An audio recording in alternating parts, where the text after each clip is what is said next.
Hey everybody, I'm Brian Lohnes, host of the new Motor Trend On Demand show, Put Up or Shut Up. It's a racing show. It's about great cars and cool people and great matchups. It's not just about drag racing, but we've got this episode we're going to show you as a preview. We got classic gassers, bang shifted at 9,000 RPM, and you are going to love it. Welcome to Put Up or Shut Up, the show where I pick two racers and pit them against each other for 10 grand. This week, I've chosen gassers, small blocks, 4 speeds, and they're going heads up to the 8th mile. It's like 1967 all over again, and we're drag racing in Ohio, baby. It doesn't get any better than this.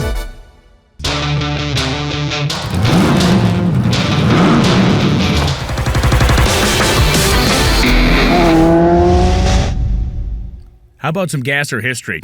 Back in the 1950s, when the NHRA created the gas coupe and sedan categories, they actually invented the fastest streetcar movement. Back then, the cars had to have all their street gear functional and accounted for to be legal to race.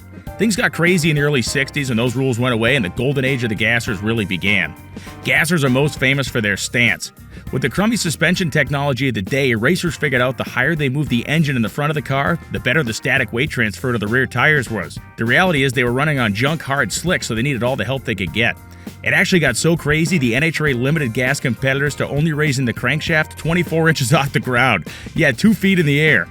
Rules allowed for cars with extremely short wheelbases back then, 92 and then 86 inches. So we're talking English Ford Anglias, Willys Coupes, Thames panel trucks, Austin Coupes, and other cheap, weird cars. The cars of Quain and Gabriel that were racing here at Dragway 42 are perfect examples of what A-Gas would have looked like in 1967. Quain Stott is driving a 1941 Willys Americar Coupe. The engine is a naturally aspirated 383 cubic inch small block Chevrolet. The transmission is a Ford top-loader 4-speed built by Johnny Hightower. The rear axle is a 1958 Ford 9-inch with a 540 gear ratio in it. Using the 6 pounds per cubic inch multiplier in A-Gas, Quain Stott's car has to weigh a minimum of 1,986 pounds to be legal for competition. Quain Stott is a history-obsessed drag racing legend. The 2006 Pro Mod World Champion, the winner of dozens of national events over the course of his successful career, the leader of the Southeast Gassers where these cars regularly compete, and a guy who can really work a 4-speed manual transmission. Gabriel Burrell is driving a 1963 Ford Falcon Sprint, powered by a 434 cubic inch Jimmy Huff-built small block Ford engine. The transmission is a 4-speed Ford top loader modified by Johnny Hightower. The rear axle is a Ford 9-inch with 514 gears. Using the 6 pounds per cubic inch multiplier in the A-Gas category, the car must weigh 2,604 pounds with the driver to be legal for this competition. Gabriel Burrell is clearly the underdog in this situation. A young man in his 20s who loves the history of the sport of drag racing, he built this Ford Falcon in his own garage with his own 2 hands, and today, he takes on one of the great legends of the sport. Will he succeed? We're gonna find out. Here's how they stack up against each other.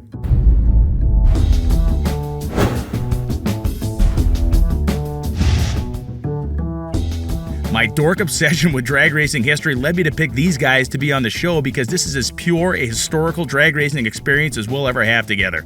These cars are 100% legit, and they're going to be run as they would have been 50 years ago. The road to this $10,000 starts right now. Round 1, we're going gasser racing.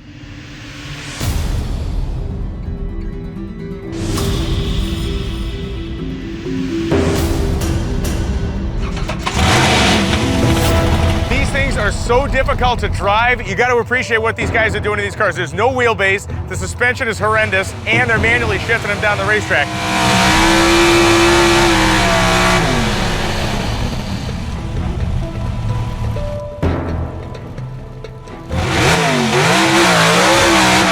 Dry hops. So what these guys are doing, they're running these deals just like they did in the 60s, and dry hops are awesome. Basically, they're making test launches so they can figure out where to leave for the RPM. Today, you program the launch RPM in your MSD box, you put a 2-step on your car, whatever.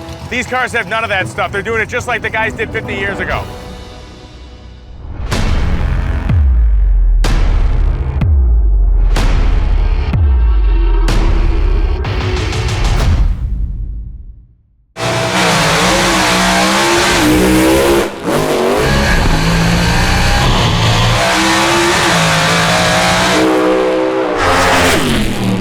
The kid, 594, 115 miles an hour. Quain was 603. You saw Quain's car come up. He grabbed second. The thing was a little bit loose through low gear. Cue one up for the kid. We're gonna go down and talk to him at the top end, but that is cool. The legend is down 1 and the kid's up 1. Well, that was awesome and close. Let's take an in-depth look at the 2 runs and the factors that led to Gabriel getting to the finish line ahead of Quain. We'll start with Quain's run. When he let the clutch out, immediately he pulled 2.3 Gs. Then the tires spun a little bit and he made his first shift 1.5 seconds into the run, or about 70 feet down track. During the span of that shift, just a couple hundredths of a second, the Gs went from 1.4 to .-02 and then right back up to 1.6 again. The car covered about 15 feet during that shift. Quain hit third gear 3 seconds or 200 feet down track, and the final shift was made 4 seconds in, just before 300 feet, with 26 feet of distance being covered as he grabbed the gear. Interestingly, the car was pulling 0.3 Gs at the finish line, an indication that the engine had spun up and largely out of its power band.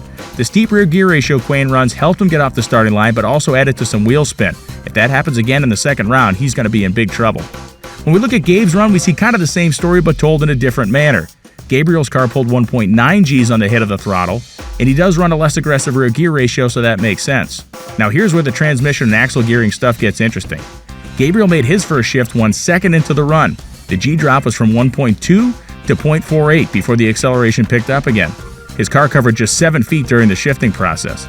The second shift happens 2.9 seconds into the run, with a momentary G drop, and then they pick up again. But the key moment comes at 5.5 seconds into the run, when Gabriel grabs high gear far deeper into the pass than Quain. The biggest deal in the downtrack shift is that Gabriel was making 0.45 Gs at 660 feet, far more than Stott was, and accelerating harder across the finish line is obviously what got him there first. When we lay the acceleration curves on top of each other, you can clearly see how closely matched these cars are. The lines are absolutely identical outside of the shift flips until we get to that high gear shift that Gabriel made more than 400 feet down the racetrack. He's accelerating 33% harder at that point on the track, and that is the key to his victory. If Quain's going to beat Gabriel, he's going to have to get off the starting line first and make the first 330 feet of the run better. If not, Gabriel's going to eat him up.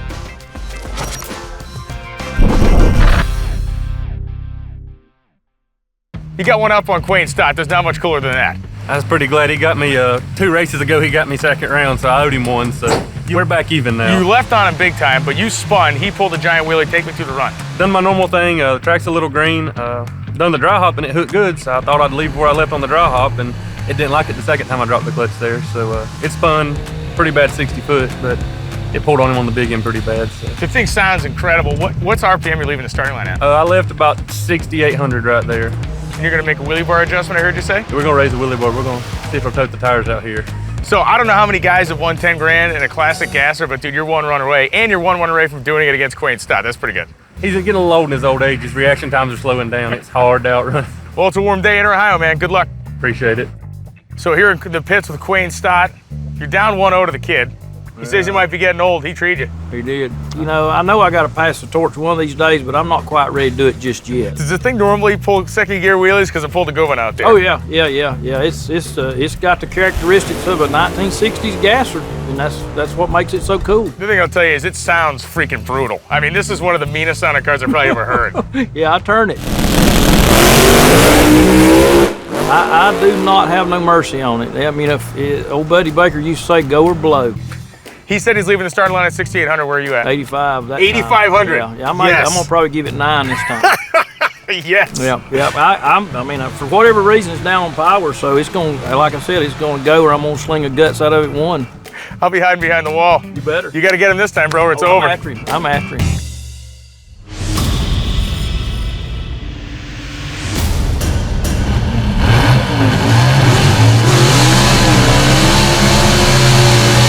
Within a tenth of a second last time down the racetrack, remember? Very, very close. Gabe said he spun in low gear. Talking to him in the pits, he said if he pulls a big wheelie, it typically 60 foot's about 500ths of a second better than normal. He'll need all of it if Quain can get his car hooked up, because Quain's car on its face is lighter and more power. Squint your eyes. We're going right back to 1967. This is exactly the way it used to go down right here at Dragway 42.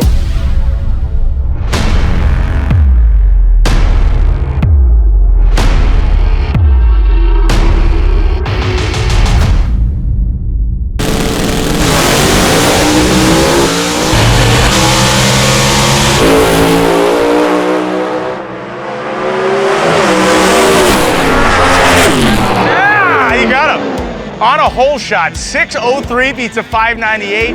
I cannot wait to see replay of that because you'll see Quain jump off the starting line first, and he was slower by 500s at the finish line, but he still won the race. How is that possible? On a drag strip, both lanes are timed independently, so you have to run the same distance as your opponent, but if you get a running start on him, that's how you get a hole shot win. That's what Quain just did. We're gonna go catch up with him. So let's take a look at the round 2 race from an overhead perspective. What we can't quite see from this vantage point is the fact that Quain has put a hole shot on Gabriel. He reacted quicker and got his car moving off the starting line first. We can see that Gabriel's car has begun to drift toward the center of the racetrack, an area where there's a lot less traction than the middle of the groove where the cars like to run. By the time the cars get to the halfway point in this race, Quain Stott has put about 3/4 of a car length between himself and Gabriel. As they approach the 8th mile speed trap, that distance is still maintaining itself at 3/4 of a car, but when they get to the finish line, it is clearly seen that Quain Stott is a full car length ahead of the Ford Falcon. When we look at the elapsed time, Quain won this baby on a hole shot. He was just over 6 seconds, and Gabriel, he went through at 5:98. That's a tough one.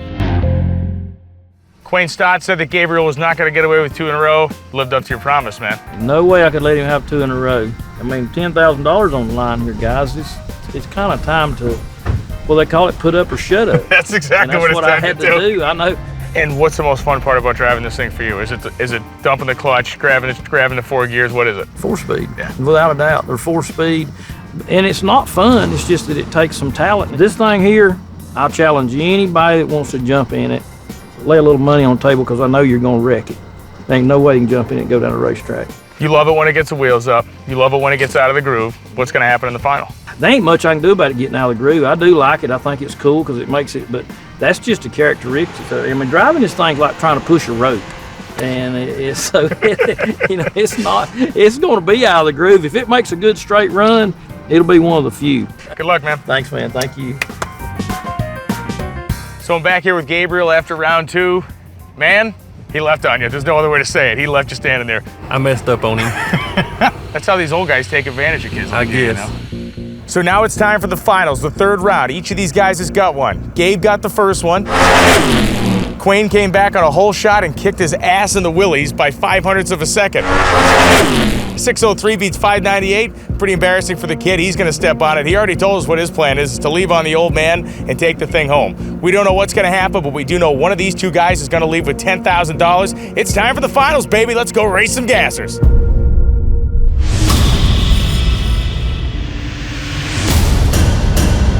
Gabriel moving the car around a bunch. We get the period correct backup girls out here.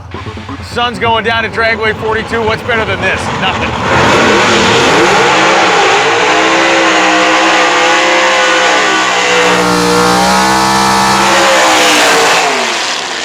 When you think about the sport of drag racing is, when you think about what its essence is, you think about cars that are out of control and old school and loud and obnoxious and hard to drive.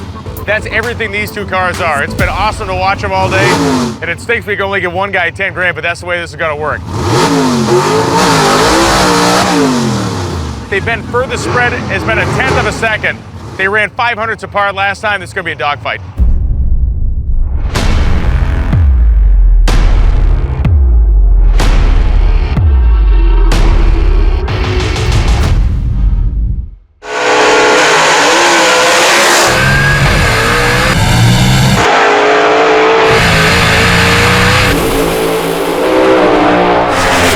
Wow, 587, 116, he got him. That was freaking fantastic. So here we see round 3 from that great overhead perspective. Unlike round 2, there was no real hole shot advantage here. Both guys left the starting line on time. When they got to the 60-foot block, they were still running within about 1/100 of a second of each other. By the time they got to 330 feet, though, the story began to change. While Quain Stott was running straight down the lane and Gabriel's car began to drift to the outside wall, Gabriel began to pull away from Quain. He had about 1/2 car length at 330 feet on him. By the time the cars get to the start of the 660-foot timing trap, Gabriel has about a full car length, and that screaming small block Ford pulls away from the Chevy-powered Willys through the lights. The big story here is speed. Gabriel went through the timing trap at 116 miles an hour, Quain was going 113, and we just watched a kid upset a legend. How about that? So the 3rd round was another barn burner battle between these 2 gassers. I'm here with Quain Stott first, and well, that's not really the place you want to be at the end of the night, but we're gonna chat here, man. This car is amazing. I've been around the sport of drag racing for half my life now, and I don't know if I've ever seen a more fun show and a more fun match race between two cars. Well, it can't be any more fun because that's what match racing used to be, was gassers. That's where it started, was match racing old gassers back in the old days, and we're just carrying on the tradition, trying to do it like they done it. Just like in the old days, the old lions come in, take on the young kids, and the kid got you this time. Kid got me this time. He owed me a bunch. I mean, I've wore him out for a long time, but you know, like I told you earlier, you know, sometimes you got to pass the torch, and I got to say, nobody better to pass it to, because that kid built that car himself. He had some help on a lot of stuff. His engine, all Jimmy Huff built him a super engine, but he was right there by his side the whole time. And I mean, what can you say about a kid that built his own car in his backyard? He come out here and wore this old Willis out. Just the way they used to do it. Quain, thanks for coming out, man. Thank you, man. Spectacular show, but I got another meeting to attend here. Go ahead. So, we go from Quain Stott to Gabriel, the kid with the 1963 Falcon, get the high-winding Ford small block, get the 4-speed transmission, and now, sir, you have $10,000 in your hand. Thank you, sir. Pretty good payday for a kid in an old Ford. Damn good payday. I don't know if the car's worth that much. Talk to me about the last run, because you came off the starting line and the thing was wheels up and it went left. Yeah, I done a dry hop and it done good, and I don't know if I got a little excited and left a little higher than I did the dry hop, or if it just decided to change its mind, which it does quite often. When I pulled second gear, it went really left. I fought it a little bit and came back and it done good. I think Jimmy Huff built me enough horsepower we got running on the top end too, so. Any of that 10 grand going back in the hot rod? Probably most all of it. Nice, man. That's the answer we like to hear. Dude, congratulations. Well done. And you whipped a legend's ass today, Dragway 42. Sir. That's pretty sweet. Well, that's it for this episode of Put Up or Shut Up. Follow us on Instagram and Facebook at Put Up or Shut Up Show. We had a blast here at Dragway 42, honoring the history of drag racing with 9,000 RPM small blocks, 4-speed manual transmissions, and straight axles under the front end. We'll be back with more Put Up or Shut Up soon. If you love this, wait till you see what we got next. So there you have it, guys. Put Up or Shut Up. We hope you loved it. We got 3 episodes right now up on Motor Trend On Demand. Go out and check out the show. I'm begging you. You're going to love this thing. And frankly, I need the job because my kids really like to eat. And they've gotten way too used to having a roof over their heads. Dig it.